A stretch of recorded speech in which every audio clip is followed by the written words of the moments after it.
You. All right, folks, time to get started. And this is Krishna Vedula from Indo-Universal Collaboration for Engineering Education, coming to you from Hyderabad, India. Welcome to the IFES GEDC global webinar. And today the special webinar is from the GEDC Industry Forum on Discovery and Innovation Webinar, Opportunities After COVID. How can university-industry relationships succeed? So good morning, good afternoon, good evening, wherever you are in different parts of the world. Our moderator and the key person who's going to lead this discussion is Andrea, Dr. Andrea Belz, Vice Dean for Transformative Initiatives at USC Viterbi School of Engineering. She will be joined by panelists with global expertise in university-industry partnerships for a candid conversation on this topic. And you might want to Google her and find a little more details about her background. She's actually also the professor of practice at the School of Engineering, where she specializes in engineering policy and technology strategy. She also currently serves as the president-elect of IEEE Technology and Engineering Management Society. She has served as division director of the National Science Foundation, where she oversaw the agency's translational research activities and more than $300 million annual budget, including roughly 300 startups annually. So I could go on and on and on, but I'd much rather listen to her and her team at this presentation. So over to you, Andrea.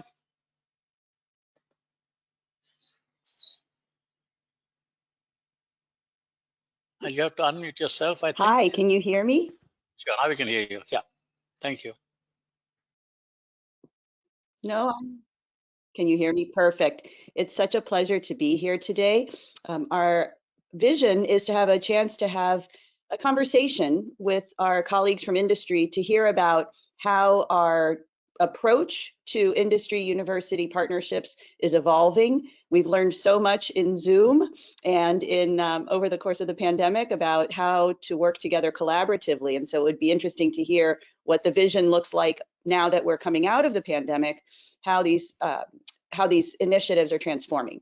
So I do want to make sure that we have time to meet our panelists before we jump into the conversation. So maybe we can take a moment and have our colleagues introduce themselves. Ignacio, do you want to introduce yourself first? Okay, thank you, Andrea. Thank you very much. First of all, it is a pleasure to be here. I'm Ignacio Sierra. I'm working in IBM, and I am a program manager on innovation. And for one department, it's technical lifecycle support. And what I do is I take the development from research and I try to implement and to improve the processes, internal processes, with the different research that we make and apply to the company. Apart from that, I have a role that it's an IBM role that is IBM ambassador, and this is a link between the company and the university. What we try is to make sure that the university use our product and that there is a connection between the university and IBM. And this is, I don't want to take much of the time presenting myself, so it's better that we start the conversation. Thank you very much. Fantastic, thank you. And Glenn, do you want to introduce yourself? Sure. So I'm the lucky guy at Airbus to have the responsibility to deliver our ambition of having a zero-emission commercial aircraft in service by 2035. It's an ambition that I think is a really important one, both from a business perspective in terms of being able to operate in a world that is going to be less and less tolerant for climate impact. And I think also in a moral sense, it's important because we want to be able to physically connect society. We've realized during COVID that that's really important, but we need to get rid of the climate impact in order to continue to do that. That is terrific. And I think we may have a chance to delve more into that, but let's zoom out. And I'll say from the 30,000 foot view, which I guess is appropriate with Airbus on the call here. Let's talk a little bit about how you view these partnerships today. You know, in the United States, we've seen that industrial spending on basic research really has outpaced federal spending. And so as a result, the role that industry has in funding basic research and conducting it has changed. So maybe I'll just start with Ignacio, which is in the time that you've been doing your innovation programs, if you look from the beginning to today, what's changed in terms of how you think about industries or universities and how you can partner with them? For instance, do you partner with them more on recruiting, less on research, or different types of research? How do you view these relationships? Okay, my my view about that is, okay, IBM, to be honest, IBM has its own research department. We have around 3,000 researchers worldwide, and but I will be my overall view. There are two types of companies: the one that has the research inside, and the ones that outsource the research. So IBM is one of them that has insourced the research. So for a company like IBM, if you want to collaborate with them, you have to align to the roadmap, to the development roadmap. And if you align to if one university align to the development roadmap, can be in contact with our research team and can collaborate. It's different, my view from university, because I talk to them a lot, is that there is another type of company that, okay, they outsource the research to the university, so this is more flexible for the company, and they can research in their own programs. But if you want to research with IBM, you have to align with them. And if someone is interested, okay, we have a web page, research.ibm.com, where we put our main focus. And also you can, there is an interesting video that is 5 in 5. Every 5 years, we make a video what the researcher thinks that will be the main achievements in the next 5 years. And it's quite interesting. Sometimes we you know, we get the point, and you can see the video from last 5 years and say, okay, this was right and this was not right. But it's interesting. It's quite interesting. If you are researchers, you can look to the videos, and it's interesting to see, not only to see the last one, to go backward and see what we thought that these 5 years will come. IBM is such a great company that it's hard to imagine IBM getting it wrong. So it would be interesting. I'm sure it's interesting to watch those.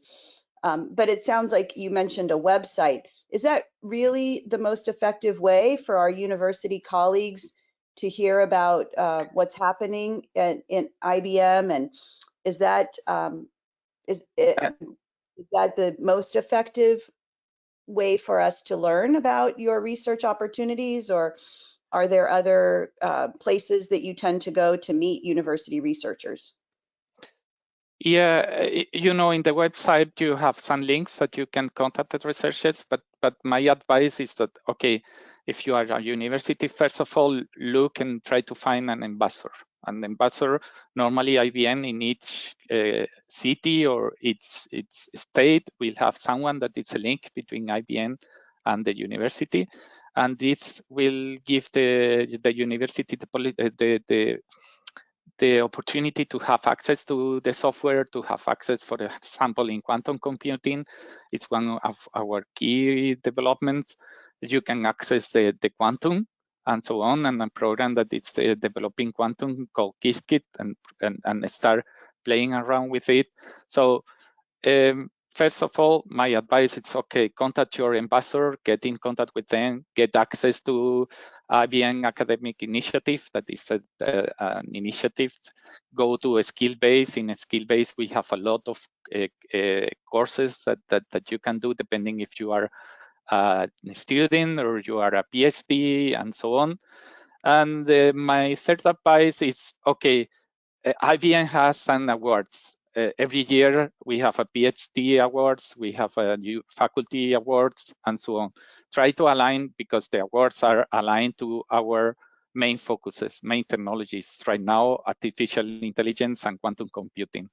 And try to get this prize. You will be, if you try to develop in these areas and your university is quite good there, probably if you win the prize, you will be in contact with the top developers, with the top researchers, and then it will be easier to. These are my mainly advice, Andrea.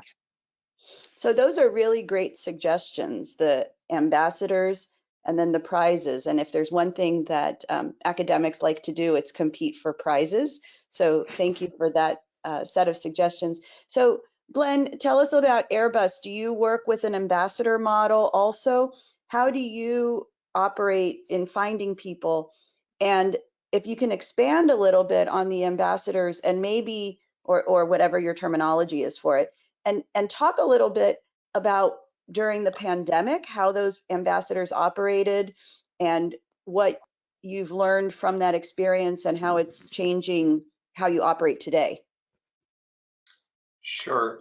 So I think one of the things we've definitely seen with the ambition to bring a zero-emission commercial aircraft to reality is that we have needed to connect with the broader spectrum of either industrial partners or academic partners than what we've typically engaged with. I'd say as Airbus, we have typically connected with aeronautical specialist universities. That's sort of our classical ecosystem, and they're people who have provided a lot of value to us over the last few decades.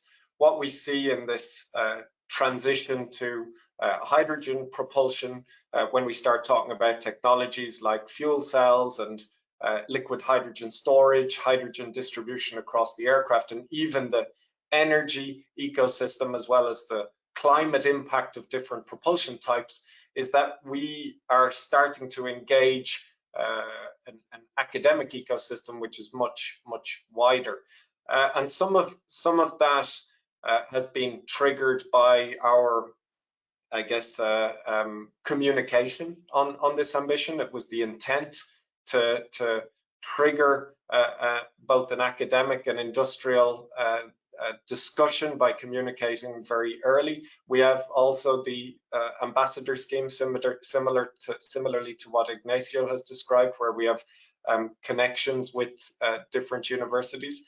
And I think in Airbus's world, where we're really in the world of much more maybe applied research than fundamental research, where others might be more focused on fundamental research, we're really interested in universities that are on the same, have the same technology focus as we do, that are keen to solve problems, find solutions, but to do that in a fairly specific time frame, because there are essentially industrial or applied consequences of getting that right, or getting those solutions to some of the problems available.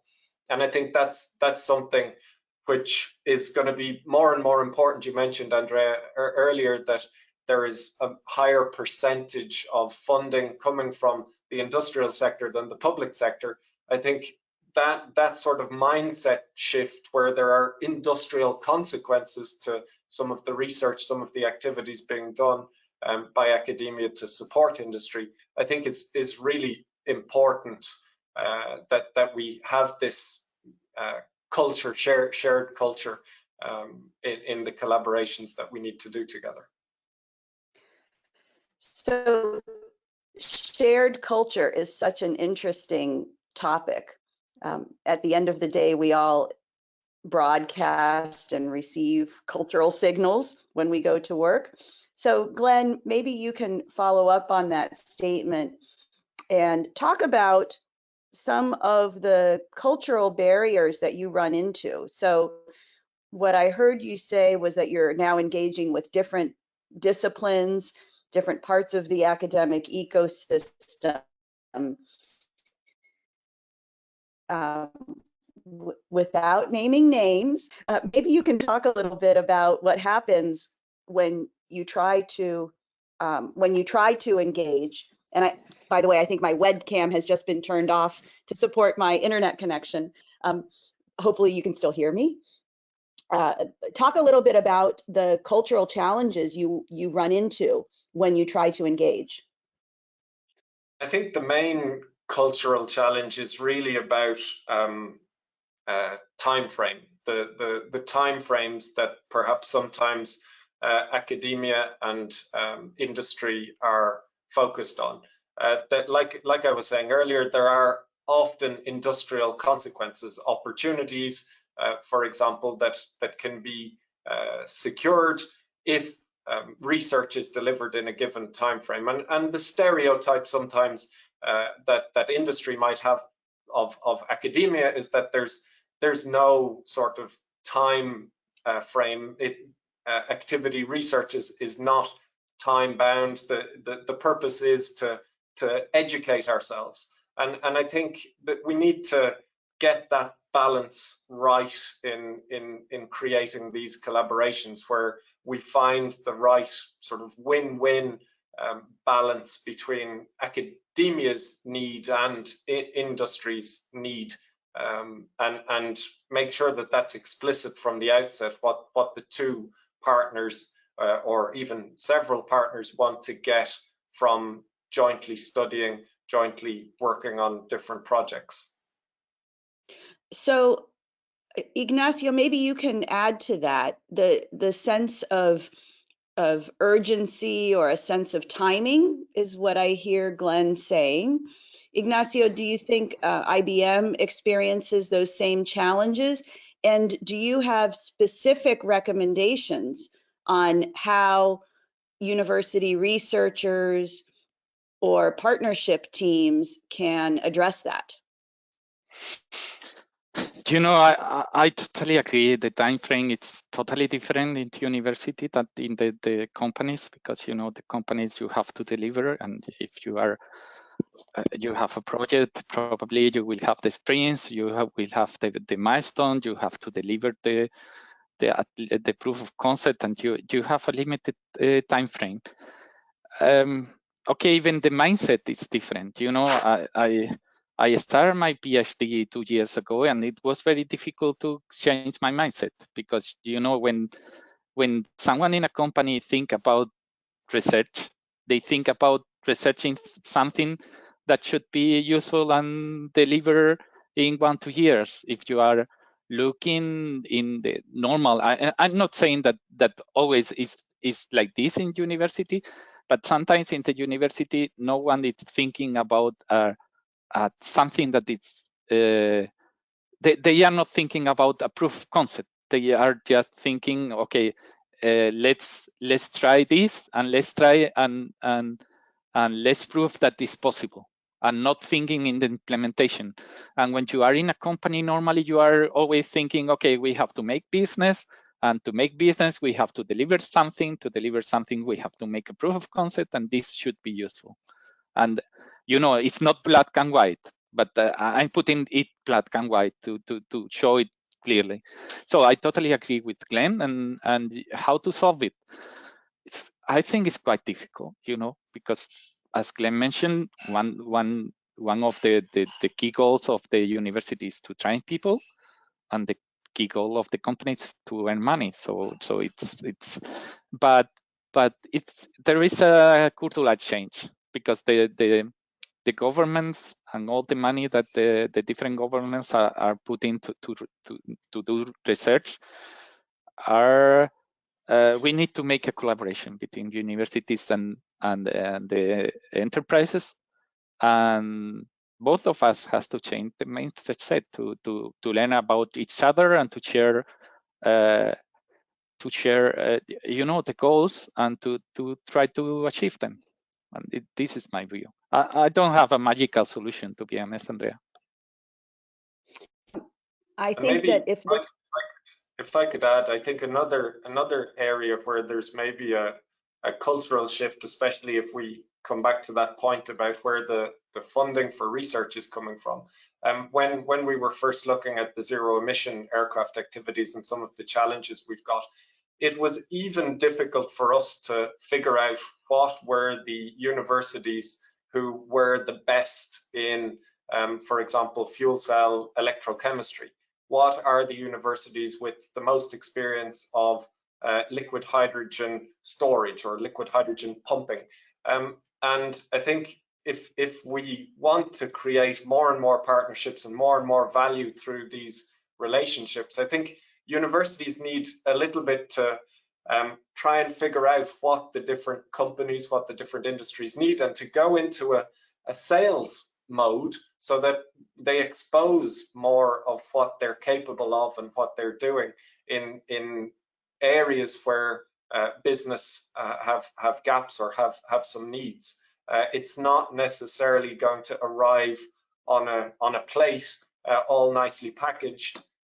It's something that we need help to understand the academic landscape to be able to maximize our relationship with it. Well, if there's one word that academics probably are allergic to, it's sales.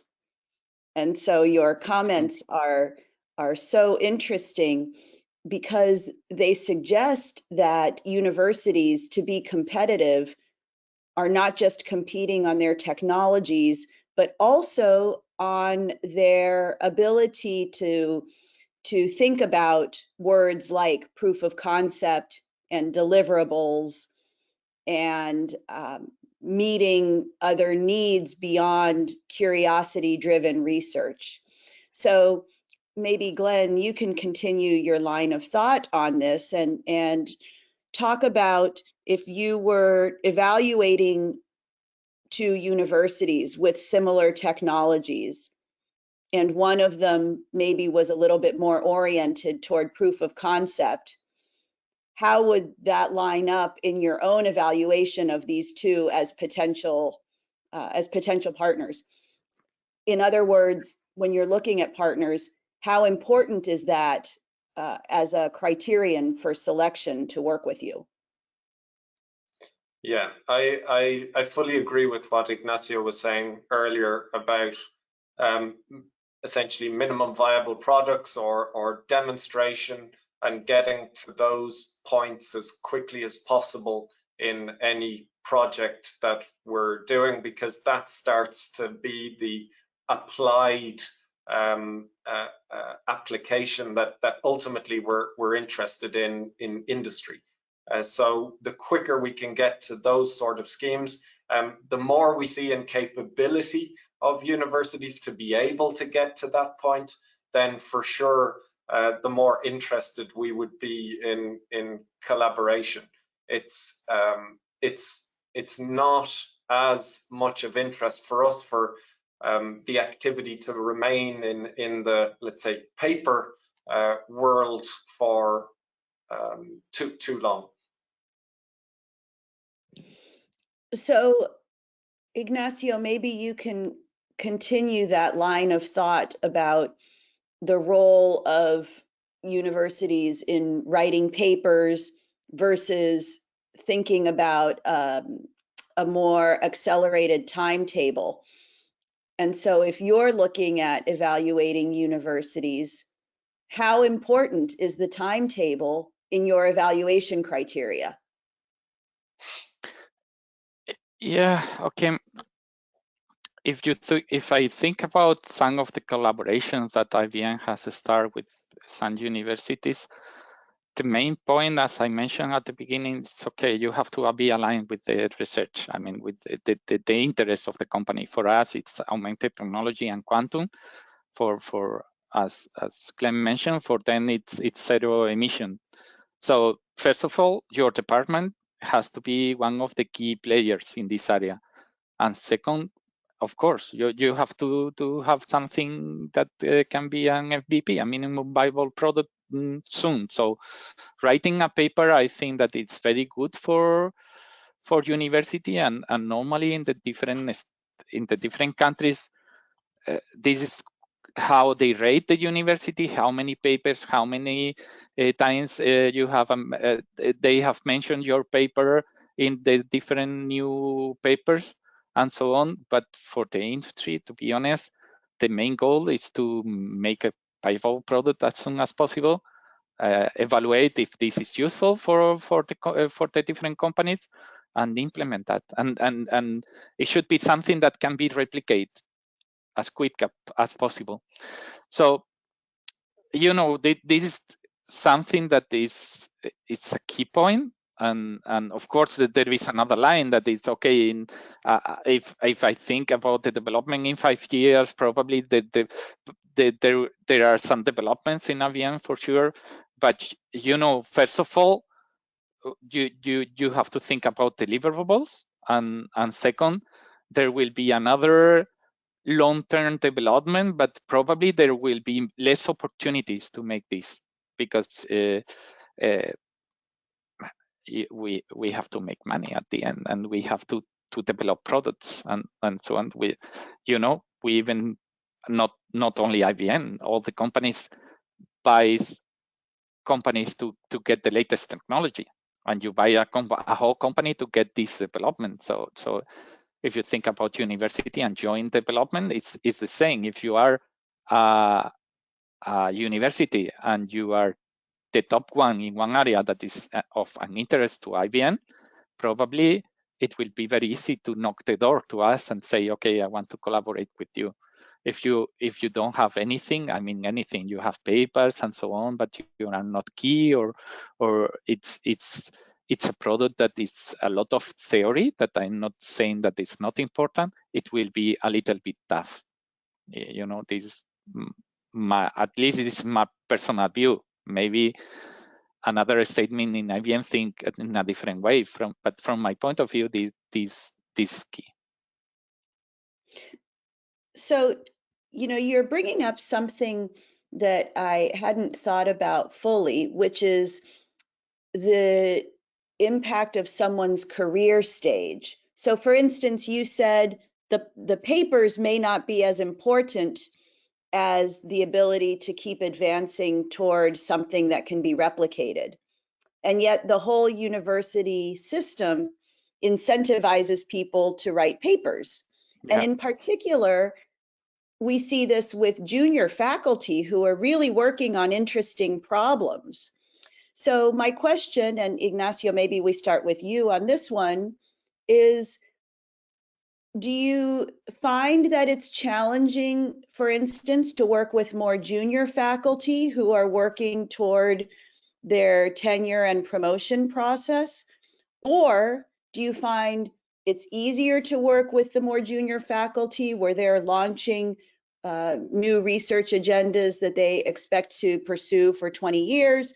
What's your practical hands-on experience in terms of how career stage impacts the success of a collaboration? And Glenn, of course, will be interested in Airbus's experience on this also. Ignacio, what do you think? Okay, here I have two thoughts. One thought, it's okay. Normally, when you have a junior university, the advantage is that it's smaller, so you can move things quicker. Because normally a university, like a big company like IBM, moving things is quite difficult. You have to go through a process where you get approval for the budget and so on. So working with the youngest university is quicker to move anything, to have an agreement with them, to sign with them, and so on. When it's a big and old university, they have the same process. They have a bunch of lawyers like IBM to make an agreement. They have to review both and so on. So the process is slower. This is my view. On the other hand, as you mentioned, the youngest people, it's interested in making paper because it's, they are rated by this one. They are rated with the papers and how well they do, how many citations they have. So this is a disadvantage. And with the old ones, normally you have more senior people, you have researchers with a high level, but as Glenn mentioned, it's very difficult to say, okay, this is the top university in this area. And this is not clear. The selling process is not as good as it should. And this is my view. That's interesting because you talked not just about the stage of the faculty member, but also the stage of the university and how mature their entire ecosystem is in terms of partnering with industry. So those are two different dimensions of the junior senior element that may impact the speed at which these partnerships develop. Glenn, what do you think? Yeah, I think some of the most successful collaborations that we've had have involved a variety in the same university, a variety of people involved. So from students through to professors, deans, and researchers. And I think for us, it's been really valuable to work like that because it's important to have some kind of strategic alignment on the topics that we want to work on, when time is important, when results are important. I think we get the most benefit from engaging almost the full chain of university to make sure that our joint projects are really successful. And I think the other dimension that's important to us, that's maybe quite interesting, is that we're very keen to see universities being able to leverage an ecosystem outside of the university. So not just the students, professors, deans, and researchers inside a given university, but potentially other universities and potentially other industrial partners. And that brings another challenge to the table, because it means that a university and the set of skills that those profiles have inside a university needs also to be capable of managing, of collaborating, of leading across multiple profiles of participants, and that's something which we're more and more keen to be seeing, because we see that when that's done well, the projects can be really successful. So you've touched on another really interesting question, which is academics as leaders and the importance of leadership skills in managing these projects. Can you be concrete about some of the leadership capabilities that you think are most important, what you've seen in your partnerships that really make a project go? Maybe we start with Glenn on this one. Yeah, so I mean, communication is one we've already touched on, which is to a certain extent about selling, about people understanding why a given project is important, why they should participate in the project, whether it's inside a university or attracting other partners outside of a university. And then probably the other really important characteristic leadership skill would be about delivering, about pulling everybody together with the right rhythm and focus on deliverables, which we've already touched on, but it's maybe not obvious that that's a leadership skill, but it is. Certainly in an industrial context, it really is. So, Ignacio, maybe you can continue along those lines, but talk a little bit also about the students who get trained in those kinds of initiatives or activities. So, for instance, do you find that you hire those students, or are you really just trying to work with the faculty member and the students are less of a priority for you? How do you view the entire team in the university? You know, at the moment in technology, like IBM is a technology company, the students are key. You know, there is a lack of intellectual capital, to be honest, to get high skilled people.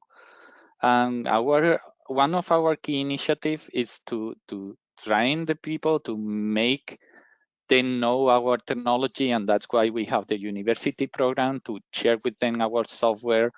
There is a platform called Skill Base where you can go and learn about quantum or artificial intelligence and all of our main lines. And you have a bunch of courses, a bunch of lectures there. And it's key for us to get this intellectual capital. And you know, during the pandemic, it was, or not during the pandemic, let's say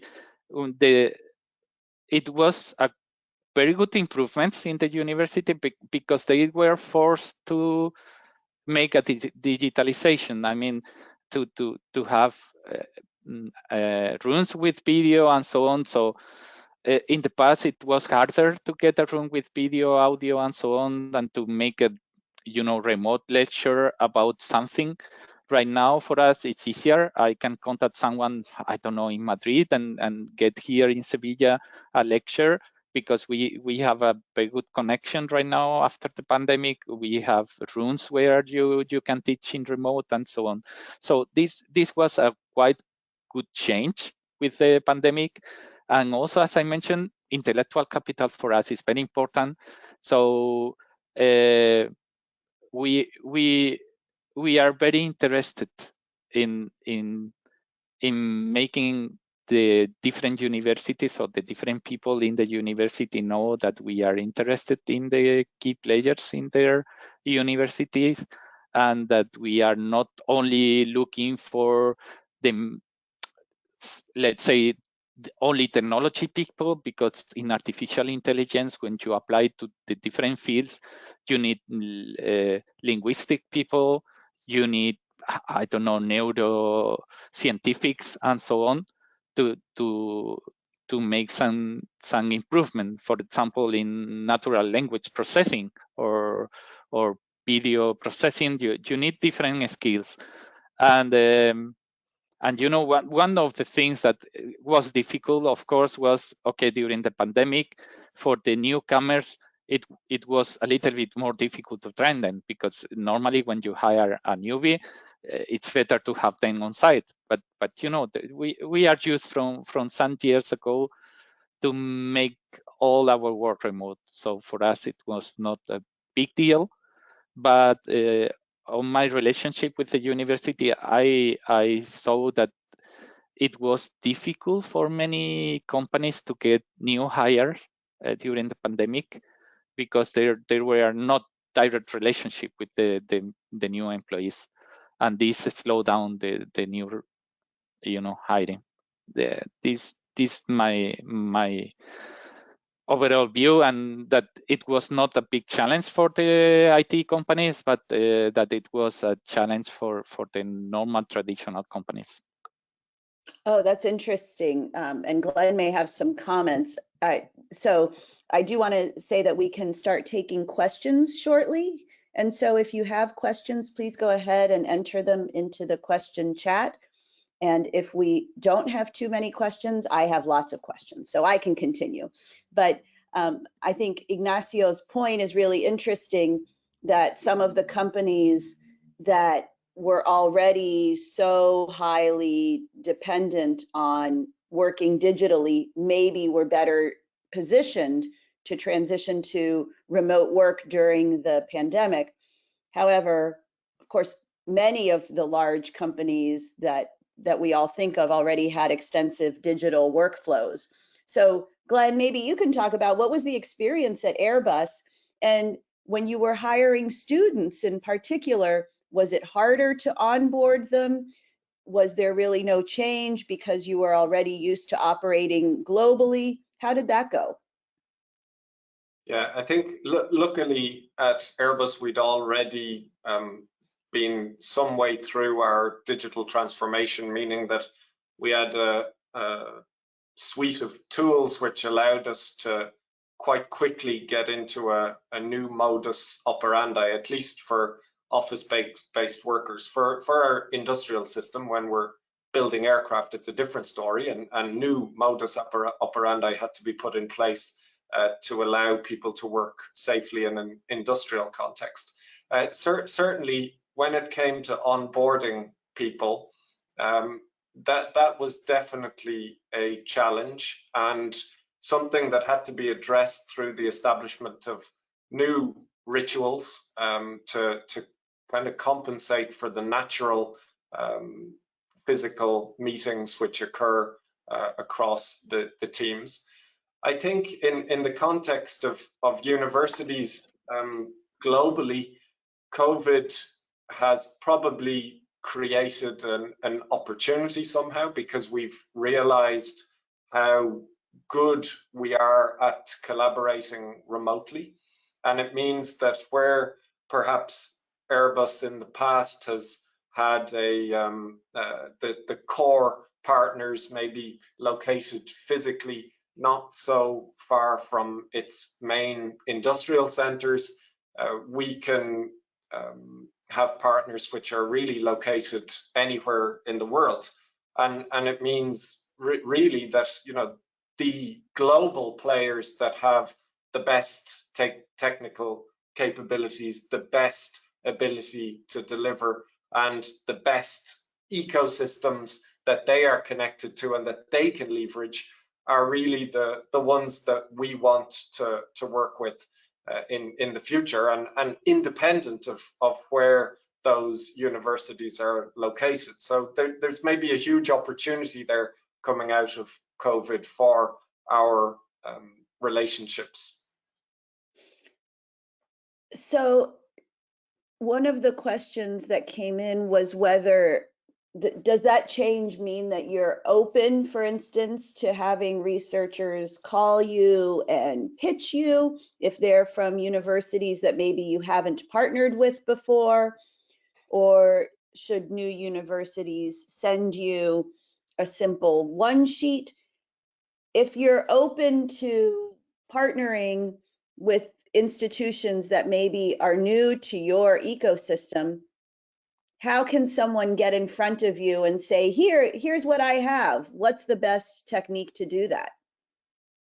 Yeah, I mean, we're communicating quite a lot on what we're doing on zero emission, on hydrogen propulsion. And one of the reasons that we are is because we want to, let's say, excite the ecosystem and engage it in achieving the ambition. If there are people watching this that believe that they have, for example, exceptional capabilities when it comes to fuel cell stacks, membrane electrochemistry, or liquid hydrogen storage and distribution and pumping, then, you know, definitely please get in touch. You can find me on LinkedIn. It's a relevant starting point, but, you know, I'm interested in understanding what your unique selling point is, why it is.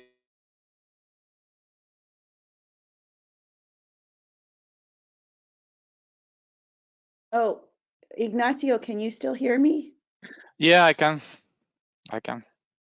Can you hear Glenn?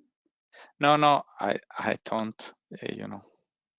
So maybe we'll continue, and hopefully Glenn's internet service will be restored. But what I heard him say was that people could find him on LinkedIn if they had technologies that were very relevant to his interests at Airbus. And so, Ignacio, maybe you can continue. Oh, good. And Glenn, it appears that you're back. Welcome back. Sorry about that. Not sure what happened. No worries. We are here. And I was just saying that what I heard you say was that people should absolutely find you on LinkedIn if they wanted to get in touch with you with relevant technologies. Ignacio, is that your suggestion at IBM also, and maybe you can even walk us through the nuts and bolts. What should someone say in that LinkedIn message so that you are positively disposed toward creating a first meeting? Is this question for me, Andrea, or for Ignacio, is that okay? You can start with this, and then if Glenn has some tips, we can add to that. So go ahead. Okay, my suggestion is it's a little bit different because, as I mentioned, we have this ambassador role. But anyway, if you don't have an ambassador for your university, you can ping me in LinkedIn. I will try to find your ambassador, or maybe someone local that can help you to explain you the different programs that we have, like the research page that I mentioned before, the research.ibm.com, where there you can make suggestions and be in contact with the researchers, and also we'll explain you the different awards that we have, the PhD Follow Award, or the Mentor Fellowship Award, or the IBM Academic Award.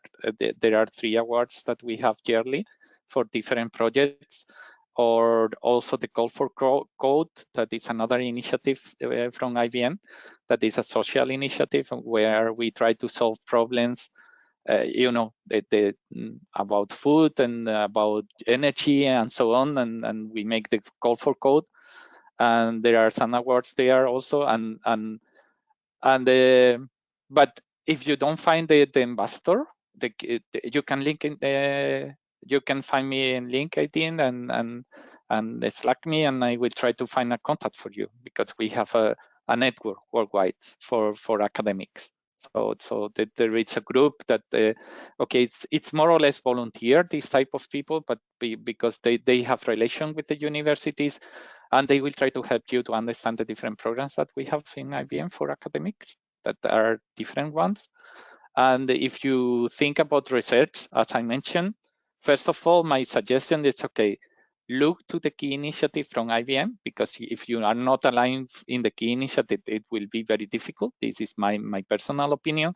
But if you are aligned with these topics, like artificial intelligence, quantum computing, security, and 2 or 3 more, okay, could be materials also, but materials more related to artificial intelligence. We are using artificial intelligence to get new materials. And okay, watch the 5 in 5. I encourage to do that, because you will see more or less where we are investigating and what is our roadmap. And if you are aligned, of course, try to get in contact with your ambassador, try to get in contact with researchers in IBM, and then start from there, because it's this is the way to go. The ambassador will help you to make the connection. And you really have to line up with the strategic goals of the company. Yeah. So Glenn, maybe continuing with the idea of alignment, can you speak for a minute about your concerns about potential conflicts of interest when you work with universities? We have a question on this. How important, or how much do you concern yourselves with conflicts of interest? And is that an important part of your due diligence process? Yeah, absolutely. I think especially when it comes to intellectual property, we, as an industrial player, we've got to be able to use whatever intellectual property is developed in a way which ultimately allows us to get whatever it is in terms of technology ultimately onto an aircraft. And so we do have in some scenarios, they're pretty rare, where for whatever reason we just can't align on the right intellectual property conditions between us and a partner. In most cases, the huge majority, we do find a way to proceed together, but it's really important to have a no conflict of interest in that area, because it can be a major stumbling block in getting even the collaboration started. So the importance of validating that there are no conflicts on the IP is really important for you. Yeah, Ignacio, absolutely. would you agree with that statement? Totally agree. Normally, the company, as I mentioned, for every project, we have an agreement with the university. There is a we review it with our lawyers and also with the university lawyers. And for key projects, we have an NDA, non-disclosure agreement, that you cannot even talk about the developments.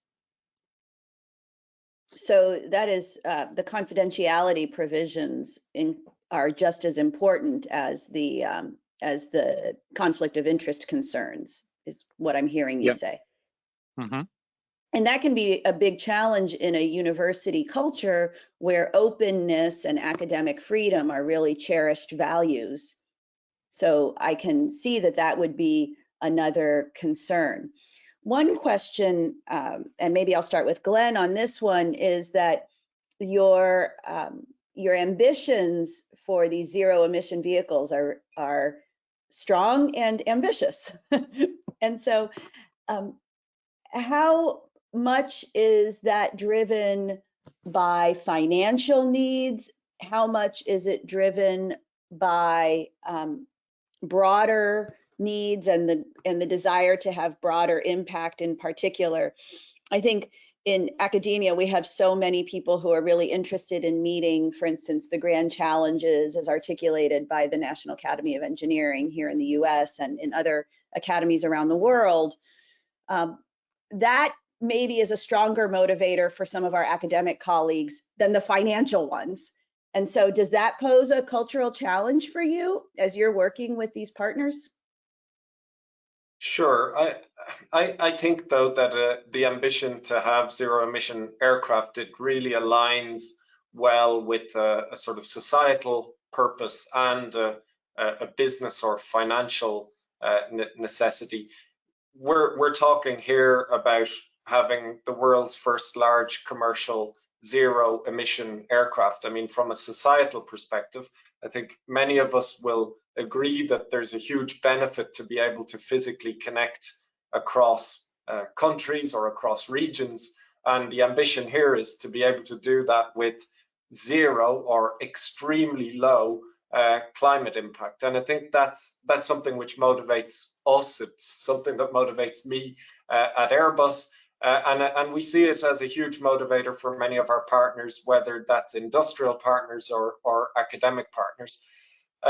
And yeah, I think it's important that we are working on projects which do have a societal interest, a societal benefit, and hopefully that'll excite more universities to want to work with us and help us with this ambition, as well as encourage talent in these universities to want to come and work with us and join us and help us achieve that ambition. I think it's an incredible purpose that we've set ourselves, an incredible ambition, and one that I think we can be very proud to be working on.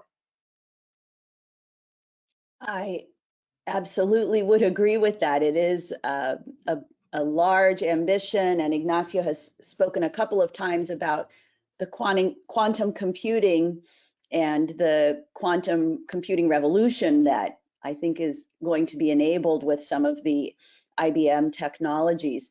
So I think we probably have time just for a closing comment. You have people on the line who are from universities who are very interested in creating collaborations with you. Ignacio, what's your one parting statement for all of these people who would love to work with you? What would you like to say to them? Okay, I already say that we are open to collaborate with universities. As I mentioned, the only thing is that we should be aligned in the technology or the development researches that they are making. Feel free to contact not only for research, also for requirement. Contact your local ambassador. If you don't find this one, link me, LinkedIn me, and I will try to help you. And it's very important for us that people in the university community knows about IBM, researchers and students. And we are proud to have one of the largest researchers community inside of the company, looking to another companies, comparing to another companies.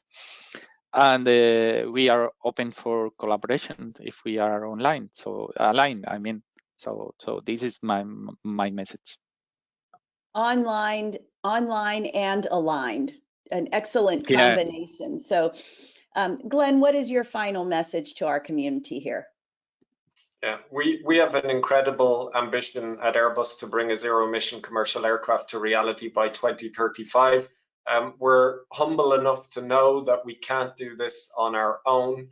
If you think you can help us, please reach out, especially if you're at the cutting edge on hydrogen systems, hydrogen storage, distribution, fuel cell electrochemistry. I'd be interested to hear from you. And please encourage your students, or if you're a student, please look at the careers website on airbus.com, where we've got lots of job openings, and we'll continue to do so again to achieve this ambition. Fantastic. And so with that, I'm going to try to turn my webcam back on just Andrea, a fantastic job, Andrea, of this discussion with Ignacio and Glenn. Thank you so much. I'm going to defer to Hans Hoyer for his closing comments. Come in, Hans. Thank you very much. Andrea, I want to thank you for facilitating this very, very thoughtful dialogue between Ignacio and Glenn. And the seeds I'd like to plant is I hope to see our wonderful speakers and our audience in Cape Town at the end of November. I'm co-chair working with some exceptional leaders in Africa to bring together not only professors and not only some government representatives and many companies, but students.